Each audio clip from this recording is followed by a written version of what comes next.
Singer and actress Ashanti is starring in a new film on the heels of becoming a new mom, and it has a powerful message on homelessness.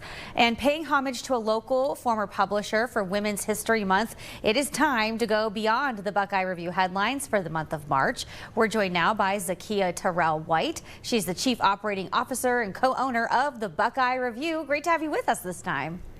Yes, good afternoon. It's so good to be here. Oh yeah, you have so much great content. And Dontera and I talk about it all the time. It's so fun. And so I'm so glad to catch up with you because you probably see things from a different perspective sometimes. And I'm so excited about this Ashanti interview. Buckeye Review sat down with her. We know her from songs like Foolish, Happy, What's Love. And I'm wondering if you can describe the story that she is sharing with the audiences this time. Yes, we are so fortunate. We had the opportunity to interview the Ashanti. Of course, she's a Grammy Award-winning singer, songwriter, actress, children's book author, and like you even stated, a new mom.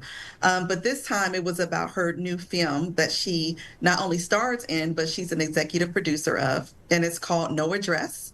It was released in theaters this past weekend.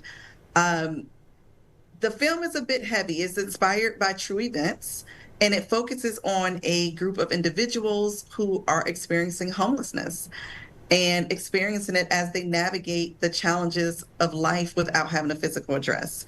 And so through these characters, the film actually showcases the reality, the unfortunate reality that homeless can happen to anyone. And she talks about people falling behind on bills. For many of us, it could be just one bill and then you're on the streets looking for a place to stay, especially people living paycheck to paycheck. Here's a quick clip of part of her interview. It could definitely happen to any of us at any time. You know, it's not anything that obviously someone chooses. You could be living your life, doing everything perfectly, miss one bill, and your life can spiral out of control. You know what I mean? And I feel like it's really important for people to not be judgmental, to have a little bit more compassion, to have empathy, because obviously no one chooses to put themselves in these circumstances, you know what I mean? And just being displaced. It's a real thing. It's a real huge global crisis. And she definitely said this made her want to push people to go out, volunteer, and help more. So a great interview. Also, the Buckeye Review attended the Food Network South Beach Wine and Food Festival. So I'm curious what celebrity chefs you ran into, what they were serving up, what was happening there. Oh my goodness. The Food Network South Beach Food and Wine Festival was fantastic. This is the 24th year. It is a 4-day event here in Miami, and it features not just celebrity chefs, but culinary personalities, world-renowned wine and spirit producers.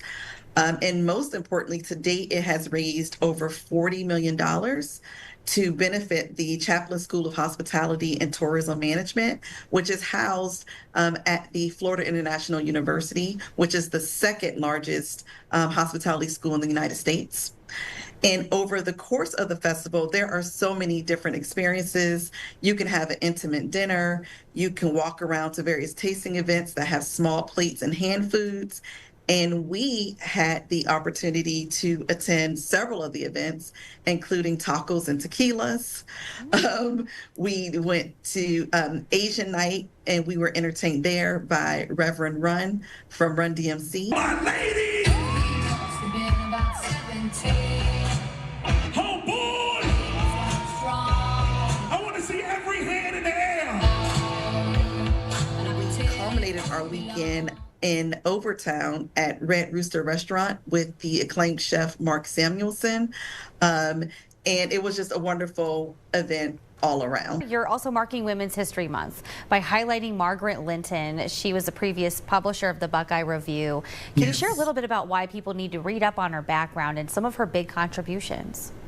Absolutely. This one obviously is very special for us here at the Buckeye Review.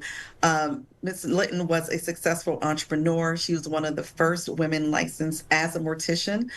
In addition, she was very active in numerous organizations in the local community, including as the founder of the Youngstown Club of the National Association of Negro Business and Professional Women's Club. And the mission, even to this day, is to promote, direct, and support African American women in business and in their professions. Again, like you stated, she was a pioneer in journalism and broadcasting, having produced and hosted her own television show in the 60s and the 70s. And among her many, many accolades, it is fair to say that had it not been for Ms. Margaret Linton, we may not be sitting in our seats here today. Oh, wow. I'll have to go look up some of her archive tapes. This is exciting. Well, thank you so much for joining us here this time around. The Buckeye Review, it is out for the month of March. We want everyone to check out all the new features that you have. Thank you for joining us. Thank you. It's been a pleasure.